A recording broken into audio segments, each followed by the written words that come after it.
ఇది మీకు తెలుసా? మనము ఈ 10 రకాల ఇన్‌కమ్ సోర్సెస్ నుంచి మనం ఎటువంటి టాక్స్ పేమెంట్ చేయకుండా మనం ఎక్కువ రిటర్న్ జనరేట్ చేసుకోవచ్చు. ఇందులో ఎటువంటి లూప్ హోల్స్ లేవు. ఎటువంటి ట్రిక్స్ కావు. ఇది government exemptions and approved schemes. కాబట్టి smart investors and rich persons వాళ్ళు ఎంత రిటర్న్ ఎర్న్ చేస్తుండ్రో దానికంటే మంచిగా ట్యాక్స్ ప్లాన్ చేసి ఎక్కువ రిటర్న్ వచ్చే అవకాశం ఉంటుంది ఫ్రెండ్స్. ఈరోజు వీడియోలో అసలు ఆ 10 రకాల ఇన్కమ్ సోర్సెస్ ఏంటివి, వాటికి మనం ఎటువంటి ట్యాక్స్ పేమెంట్ చేయకుండా మనం ఎక్కువ రిటర్న్ సంపాదించవచ్చు. కాబట్టి ఈ రోజు వీడియోలో డీటెయిల్గా అయితే ఫ్రెండ్స్, ఈ వీడియో చూస్తే మాత్రం మీకు కంప్లీట్ ఒక ఐడియా వస్తుంది. And at the same time నేను లాస్ట్కి 2 బోనస్ టిప్స్ చెప్తా. ఈ బోనస్ టిప్లు మనం యూజ్ చేసుకొని మనం ఒకవేళ ఇన్వెస్టర్ అయితే ఇవి మంచిగా యూజ్ చేసుకొని మనం ఎక్కువ వెల్త్ క్రియేట్ చేయడానికి ఛాన్స్ అనేది ఉంటుంది ఫ్రెండ్స్. ఈ వీడియోలో ఒకటి చెప్తా ఫ్రెండ్స్. ఈ వీడియోలో వచ్చేసి అసలు ఇన్కమ్ సోర్సెస్ ఎలా ఎర్న్ చేస్తారు, మనం ఏ విధంగా ఎర్న్ చేయొచ్చు, అంటే డిపాజిట్ కానీ లేకుంటే ఇన్వెస్ట్మెంట్ చేసి వాటి యొక్క ఇంపాక్ట్ ఏముంటుంది, అసలు ట్యాక్స్ యొక్క ఇంపాక్ట్ ఏ విధంగా ఉంటుంది నెట్ రిటర్న్ పైన, అండ్ 10 ఇన్కమ్ సోర్సెస్ వాటికి 0 ట్యాక్స్ ఉంటుంది.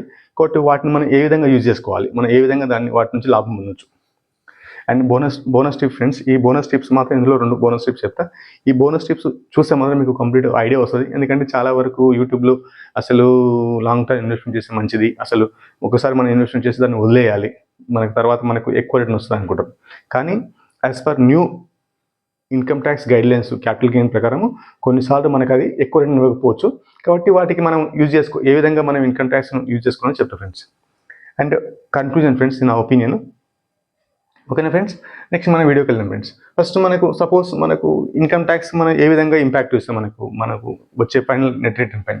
సపోజ్ మీరు బ్యాంకులో ఎఫ్డీ చేస్తున్నారు, సపోజ్ 6% ఎఫ్డీ అనుకుంటే, సపోజ్ వాటికి వచ్చే రిటర్న్ సపోజ్ అనుకుంటే మీరు ఒకవేళ ఇన్కమ్ ట్యాక్స్ స్లాబ్లో ఉంటే వాటికి వచ్చే ఇంట్రెస్ట్ పైన మీరు ట్యాక్స్ అనేది పేమెంట్ చేయాలి.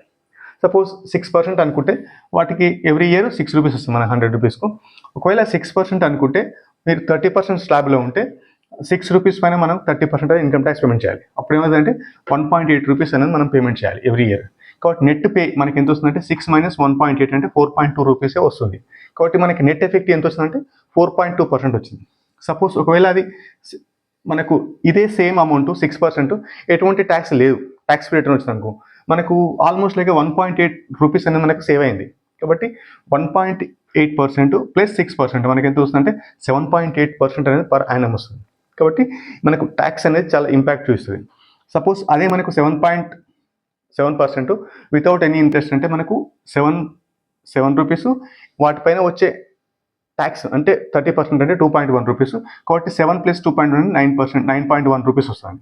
సపోజ్ అదే 10%, 8% అనుకుంటే మనకు 10.4% వస్తుంది. కాబట్టి ఒకవేళ మనకు ట్యాక్స్ ఫ్రీ రిటర్న్ 6 వస్తుందంటే మనకు నెట్ ఎఫెక్టివ్గా దానికి ఎంత అంటే 7.8 రూపీస్ అనేది మనకు పర్ ఇయర్. కాబట్టి ట్యాక్స్ అనేది చాలా ఇంపాక్ట్ చూస్తుంది. కాబట్టి మనకు ఎటువంటి ట్యాక్స్ లేకుండా మనం ఎలాంటి వాటిలో మనం సేవింగ్స్ చేసి సేవింగ్స్ కానీ లేకుంటే ఇన్వెస్ట్మెంట్ కానీ చేస్తే మనం ఆ ట్యాక్స్ నుంచి ఎలా సేవ్ చేసుకోవచ్చు అనేది ఈరోజు వీడియోలో చెప్తాను ఫ్రెండ్స్. ఈ వీడియోలో 10 ఇన్కమ్ సోర్సెస్ చెప్తాను. ఈ ఇన్కమ్ సోర్సెస్లో మనకు ఎలాంటి పాసిబిలిటీస్ ఉంటాయి, మనం ఒకవేళ వాటిలో ఇన్వెస్ట్మెంట్ చేయడానికి ట్రై చేయాలి ఫ్రెండ్స్. అలా మనం సేవింగ్స్ కానీ ఇన్వెస్ట్మెంట్ ఏం చేస్తే లాంగ్ టర్మ్ మనకి ఏంటంటే ట్యాక్స్ నుంచి చాలా వరకు కొంత క్యాపిటల్ అనేది మనం సేవ్ చేసుకోవచ్చు. And 10 income sources friends. 10 income sources అంటే అందులో ఒకటి ఏంటంటే పీపీఎఫ్ అకౌంట్ ఇంట్రెస్ట్. మనము పీపీఎఫ్ అంటే ఇది పబ్లిక్ ప్రొవిడెంట్ ఫండ్ అకౌంట్. ఇది ఒక సోషల్ సెక్యూరిటీ అకౌంట్. అంటే ఈ సోషల్ సెక్యూరిటీ అకౌంట్లో ఏంటంటే మనం సేవ్ చేసుకున్నప్పుడు మనము యాక్టివ్ లైఫ్లో ఏమైనా మిస్టేక్ చేస్తే మనకు ఆ మిస్టేక్లను సరిదిద్దడానికి ఈ అకౌంట్లో నుంచి ఏమైనా ఎటువంటి అమౌంట్ తీయనికి రాదు.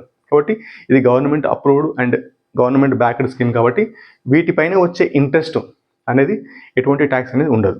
And as per old tax regime ప్రకారం ఇందులో మనం 1.5 lakh రూపీస్ వరకు అందులో సేవ్ చేసుకోవచ్చు పర్ ఇయర్.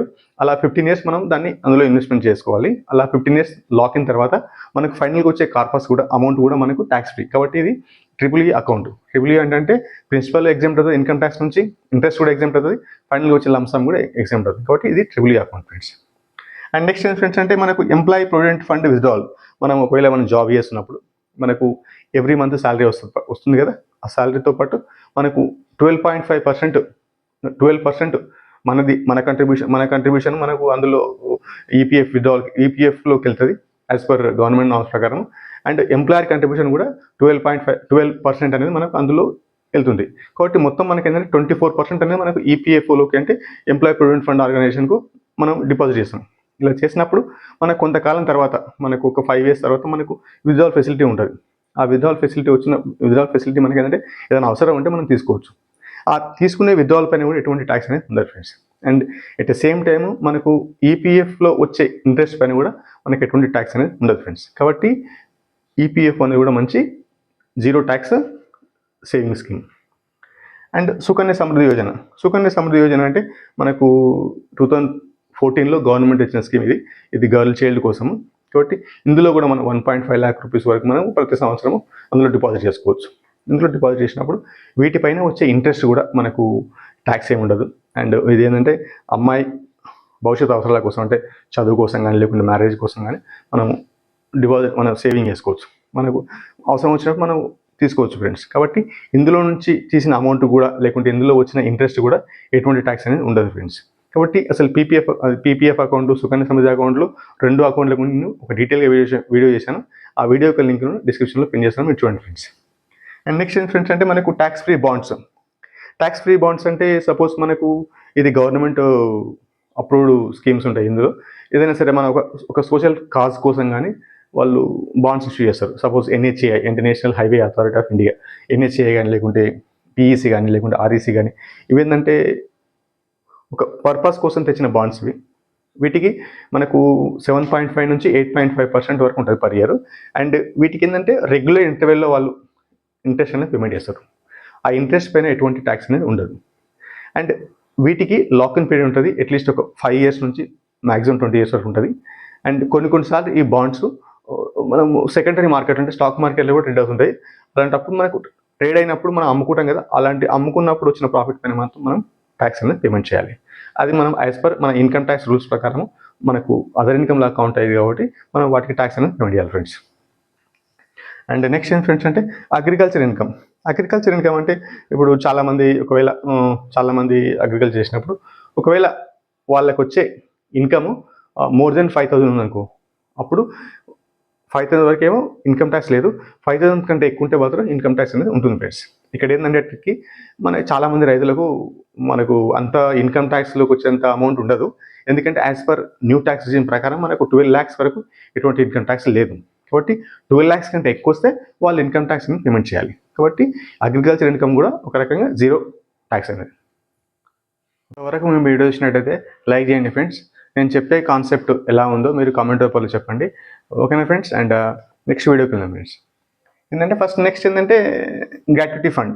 ఒకవేళ మనము జాబ్ చేస్తున్నప్పుడు అంటే ప్రైవేట్ జాబ్ కానీ లేకుంటే గవర్నమెంట్ జాబ్ కానీ, ప్రైవేట్ జాబ్ లాగా అయితే ఒకవేళ మనము ఆ జాబ్ చేస్తున్నప్పుడు మన సర్వీస్ మంచిగా చేసి అండ్ ఎటువంటి లీగల్గా కానీ లేకుంటే ఫైనాన్షియల్గా కానీ ఎటువంటి మనం కంపెనీకి ఎటువంటి ప్రాబ్లమ్స్ చేయకుంటే యాజ్ పర్ గవర్నమెంట్ రూల్స్ ప్రకారం and at the same time company norms ప్రకారము మనకి ఏంటంటే 5 years సర్వీస్ చేస్తుంటే మనము రిటైర్మెంట్ అయినప్పుడు లేకుంటే మనము జాబ్ రిజైన్ చేసినప్పుడు కానీ మనకు యాజ్ పర్ క్యాలిక్యులేషన్స్ ప్రకారము ఒకవేళ రిటైర్మెంట్ అయితే మాత్రము మ్యాక్సిమం 20 lakhs వరకు మనకు గ్రాట్యుటీ పైన ఎటువంటి ట్యాక్స్ లేదు ప్రైవేట్ ఎంప్లాయీస్కి. అదే మన గవర్నమెంట్ ఎంప్లాయీస్కి అయితే మనం 25 lakhs వరకు ఎటువంటి ట్యాక్స్ అనేది లేదు ఫ్రెండ్స్. కాబట్టి మనకు జాబ్ చేస్తున్నప్పుడు మనం మంచి చేస్తే కూడా లాంగ్ టర్మ్ మనకు అది మంచి ఎటువంటి గ్రాట్యుటీ ఫండ్ వచ్చినప్పుడు మనకు వాటిపైన జీరో ట్యాక్స్ అనేది ఉంటుంది ఫ్రెండ్స్. నెక్స్ట్ ఏం ఫ్రెండ్స్ అంటే మనకు లైఫ్ ఇన్సూరెన్స్ మెచ్యూరిటీ. మనం సపోజ్ మనకు మనీ బ్యాక్ పాలసీ కానీ లేకుంటే ఒక 10 years వరకు మనం పాలసీలు కట్టినప్పుడు, లైఫ్ ఇన్సూరెన్స్ పాలసీ కట్టినప్పుడు వాటికి మనకు ఆ 10 years అయిపోయిన తర్వాత మనకి ఎంతో కొంత అమౌంట్ అనేది సమ్ అష్యూర్డ్ అని వస్తుంది. ఆ సమ్ అష్యూర్డ్ అమౌంట్ కూడా మనకి ఎటువంటి ట్యాక్స్ అనేది లేదు ఫ్రెండ్స్. అండ్ ఒకవేళ మనకు పాలసీ హోల్డర్ మధ్యలో మనకు పాలసీ నడుస్తున్నప్పుడు సడన్గా ఏమైనా యాక్సిడెంట్ ఏమైనా చనిపోతే ఆ డెత్ బెనిఫిట్స్ వచ్చే అమౌంట్ కూడా ఎటువంటి ట్యాక్స్ అనేది ఉండదు friends. As per section 10D ప్రకారం వాటిపైన ఎటువంటి ట్యాక్స్ అనేది ఉండదు. అండ్ నెక్స్ట్ ఏంటంటే మనకు స్కాలర్షిప్ రిసీవ్డ్. ఒకవేళ చాలామంది పిహెచ్డి కానీ లేకుంటే ఏమన్నా హైయర్ స్టడీస్ చేస్తున్నప్పుడు వాళ్ళకు యాజ్ పర్ గవర్నమెంట్ ఇన్స్టిట్యూషన్స్ నుంచి అంటే పిహెచ్డి చేసేటప్పుడు సిఎస్ఐఆర్ నుంచి లేకుంటే ఎంటెక్ చేస్తున్నప్పుడైతే వాళ్ళకు డిఎస్టీ నుంచి వాళ్ళకు ఎవ్రీ మంత్ మనకు స్కాలర్షిప్ వస్తుంది.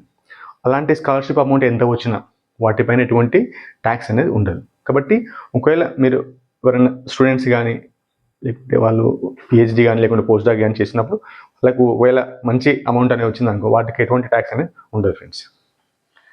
నెక్స్ట్ ఏం ఫ్రెండ్స్ అంటే మనకు gift receive from blood relations. అంటే మనకు అమ్మ, నాన్న అండ్ తమ్ముడు, అక్క, చెల్లెలు వాళ్ళ నుంచి కూడా, అండ్ స్పౌస్ ఒకవేళ మన వైఫ్ నుంచి కూడా ఎటువంటి ఏమన్నా అమౌంట్ మనకి గిఫ్ట్ రూపంలో ఇచ్చినప్పుడు వాటిపైన కూడా ఎటువంటి ట్యాక్స్ అనేది లేదు ఫ్రెండ్స్. ఇక్కడ ఏంటంటే ఒక ట్రిక్, ఒకవేళ మన ఫ్రెండ్స్ కానీ లేకుంటే మనకు రిలేషన్స్ అంటే మనకు బ్లడ్ రిలేషన్స్ కాని వాళ్ళు వేరే రిలేటివ్స్ ఎవరైనా మనకు అమౌంట్ ఇచ్చినప్పుడు మనకు ఆల్మోస్ట్ ఒక 50,000 రూపీస్ వరకు ఎటువంటి ట్యాక్స్ ఉండదు. ఒకవేళ 50,000 రూపీస్ కంటే ఎక్కువ ఉంటే మాత్రం వాళ్ళు యాజ్ పర్ ఇన్కమ్ ట్యాక్స్ ప్రకారం మనం వాటికి ట్యాక్స్ అనేది పేమెంట్ చేయాలి ఫ్రెండ్స్.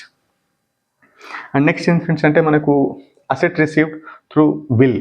మనము ఏంటంటే ఒకవేళ మన పేరెంట్స్ కానీ లేకుంటే మన గ్రాండ్ పేరెంట్స్ కానీ మన గురించి ముందుగానే ఆలోచించి వాళ్ళు ఆస్తిలో ఎంత వాటా ఇవ్వాలి, లేకుంటే ఏమన్నా అసెట్స్ నేను ఈరోజు సంపాదించిన అసెట్స్ ఫ్యూచర్లో ఎవరికి చెల్లాలి, ఎవరికి ఇవ్వాలి అనేది వాళ్ళు ముందుగానే ఒక బిల్ రాసి దాన్ని స్టోర్ చేసి పెట్టినప్పుడు ఒకవేళ వాళ్ళు చనిపోయినప్పుడు ఆ విలువ ప్రకారం ఎంత ఆస్తి వస్తుందో వాటిపైన కూడా ఎటువంటి ట్యాక్స్ అనేది పేమెంట్ చేయాల్సిన అవసరం లేదు. కానీ ఇక్కడ ఏంటంటే ఒకవేళ వాళ్ళు ఈక్విటీలో ఇన్వెస్ట్మెంట్ చేసి ఉంటే, ఒకవేళ వాళ్ళు ఒక రెంటల్ ప్రాపర్టీస్ వాళ్ళకి సొంతం ప్రాపర్టీస్ ఉంటే వాటిని మనకు ట్రాన్స్ఫర్ చేసినప్పుడు ఎటువంటి ట్యాక్స్ లేదు. కానీ ఒకవేళ మనకు ట్రాన్స్ఫర్ అయిన తర్వాత ఒకవేళ అవి ఇంట్రెస్ట్ కానీ లేకుంటే డివిడెండ్, స్టాక్స్ అయితే డివిడెండ్ కానీ లేకుంటే ఇల్లు అయితే వాటికి రెంట్ కానీ వచ్చినప్పుడు వాటికి యాజ్ పర్ గవర్నమెంట్ రూల్స్ ప్రకారం, యాజ్ ఇన్కమ్ ట్యాక్స్ రూల్స్ ప్రకారం వాటిపైన వచ్చే రిటర్న్ పైన మనం ట్యాక్స్ అనేది పేమెంట్ చేయాలి.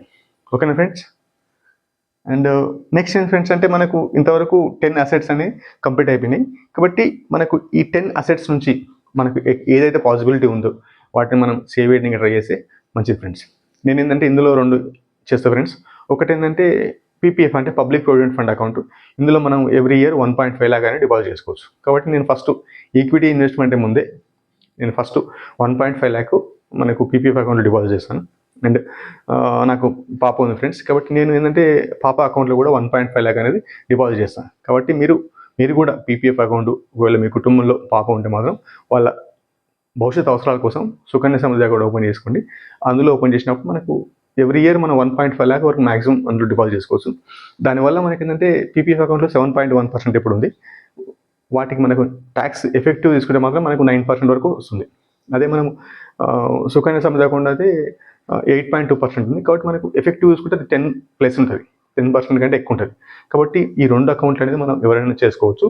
కాబట్టి ఈ అకౌంట్లో డిపాజిట్ చేస్తే మాత్రం మనం లాంగ్ టర్మ్లో భవిష్యత్తు అవసరాల కోసం మనం ఎక్కువ అమౌంట్ అనేది అక్యుములేషన్ చేసుకోవచ్చు. ఓకేనా ఫ్రెండ్స్? నెక్స్ట్ ఏంటంటే అసలు బోనస్ టిప్. చాలామంది యూట్యూబ్లో కానీ చాలామంది ఏమంటారంటే అసలు స్టాక్ మార్కెట్లో కానీ ఇన్వెస్ట్మెంట్ చేస్తే అసలు లాంగ్ టర్మ్ ఇన్వెస్ట్మెంట్ చేయాలంటే మనకు ఇన్వెస్ట్మెంట్ చేసి వదిలేయాలంటారు. కానీ ఇక్కడ ఏంటంటే ఒకప్పుడు ఎటువంటి long term capital gain tax లేదు. అంటే నువ్వు ఎంత ఎర్న్ చేసినా వాటికి ఎటువంటి ట్యాక్స్ అనేది లేదు ఫ్రెండ్స్. కానీ రీసెంట్గా 2018 నుంచి long term capital gains tax rules వచ్చినాయి. అండ్ 2024లో మళ్ళీ వాటిని రివైజ్ చేసారు. కాబట్టి as per revised capital gain rules ప్రకారము మనకు లాంగ్ టర్మ్లో మనకు ఒకవేళ ప్రాఫిట్ వస్తే ప్రాఫిట్ బుక్ చేసినప్పుడు 1.25 లాక్ వరకు ఎటువంటి ట్యాక్స్ అనేది లేదు ఫ్రెండ్స్. కాబట్టి మనము వీలైతే లాంగ్ టర్మ్లో ఎవ్రీ ఇయర్ 1.25 లాక్ అనేది ప్రాఫిట్ బుక్ చేసుకోవాలి. ప్రాఫిట్ బుక్ చేసుకొని మీరు ఎందులో అయితే ప్రాఫిట్ బుక్ చేశారంటే స్టాక్స్లో కానీ లేకుంటే మ్యూచువల్ ఫండ్స్ అయితే మ్యూచువల్ ఫండ్లో కానీ మనకు ప్రాఫిట్ బుక్ చేసిన తర్వాత నెక్స్ట్ రోజు మళ్ళీ ఇన్వెస్ట్మెంట్ చేయాలి.